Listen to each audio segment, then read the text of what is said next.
Evil geniuses have climbed to the very top of the Valorant world, winning champions less than 3 weeks ago. Now, according to a new report, they won't be re-signing that roster unless the players agree to significant pay cuts. The situation seems absurd, so what's really going on here?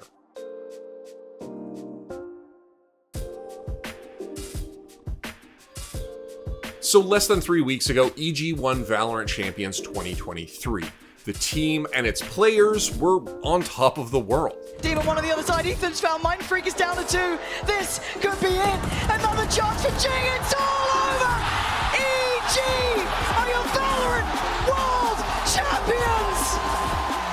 But this week, well, that all seems like a distant memory. On Monday evening, Valorant reporter Max Katz tweeted that, according to his sources, EG would only re-sign their championship-winning roster if the players agreed to a significant pay cut. EG has allowed the roster to explore their options. After that report, there was a sequence of vague tweets by the roster about how winning wasn't valued anymore. Even Calm's dad got in on it. We reached out for comment to both Riot Games and Evil Geniuses, but didn't receive a response by time of recording. On Tuesday afternoon, EG Valorant player Calm went live and in a now deleted live stream explained that he felt like his experience with the org left him feeling like he was disrespected. I literally just wanted to play with my brothers. I was willing to give up so much to play with my brothers, and now I don't have the opportunity. So we went through so much to just not even get the respect we deserved. And listen,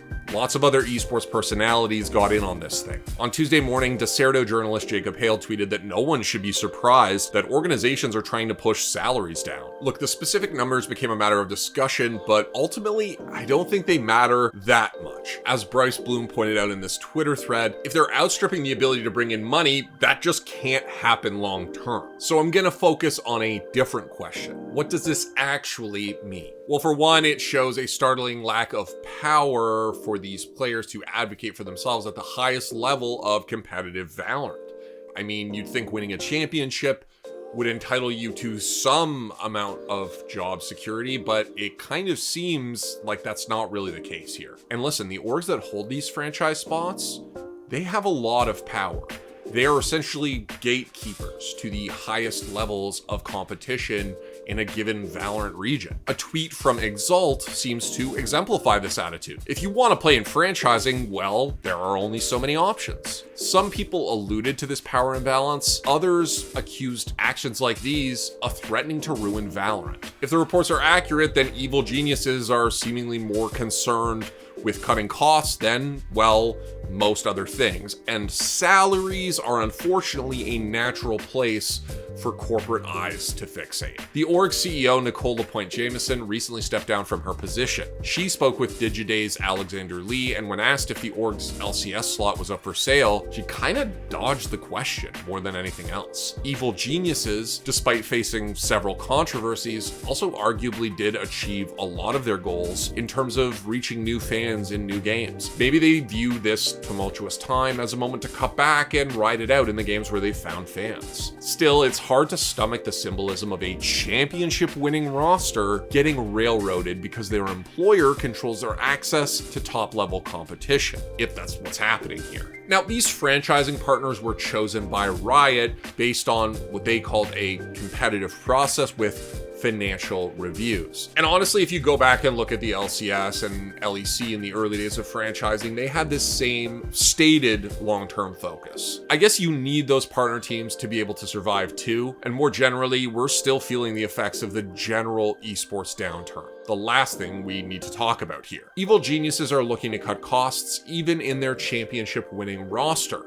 So what does that say about the rest of the landscape? So with very few exceptions, all of your favorite esports orgs are still riding the high of that venture capital investment, all while trying desperately to find ways to make money and paying salaries of players that are probably deservedly very high. To Keith's point, salaries are again something you can expect to see companies target because for the most part, they've gone up. That's a good thing, mind you. If we want the best possible competition, we need players to be able to make a living from it. And we need to be able to protect those players. If revenue is looking bleak, salaries will feel the sting at some point. I can't say that it's necessarily fair in this case because I don't have access to all the numbers behind the scenes, and even then, fairness might be a subjective sort of thing. But what I can say is that given everything that's happening, I'm not sure this would be entirely unexpected. That it happened in exactly this way at this moment is still surprising, and perhaps points to the urgency that some of these teams are experiencing. Could we see Riot step in and do something directly? Frankly, that's pretty hard for me to imagine, but at the same time, it's hard to deny that this vertigo-inducing headline looks pretty bad for the league. Riot already risked a lot when they implemented the changes that led to the disruption of the start of the LCS season. Now, in this case, it seems like their inaction may be viewed as taking the side of the companies over the players. But at the end of the day, only time will tell. I'm just being honest, I'm getting a PSL after this. The PSL goes hard this year. If you don't like the PSL, you probably won't like it still, but man, I'm just feeling it. I was walking home, crisp air, cool breeze, thinking, man, gonna cozy up in the basement with a PSL. Not sponsored by them. They go hard this year though. I don't know. I just gotta have one.